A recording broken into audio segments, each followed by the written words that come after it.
Овладяна е ситуацията, тук предстои и тук да бъде овладян.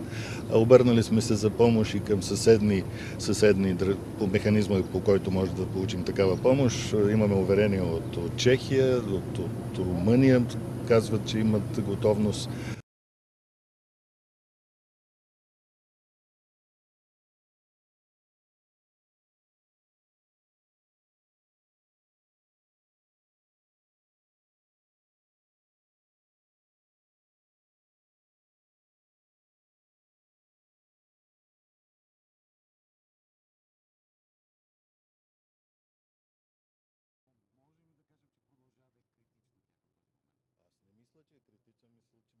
Какво да апелирам? Просто да бъдат внимателни.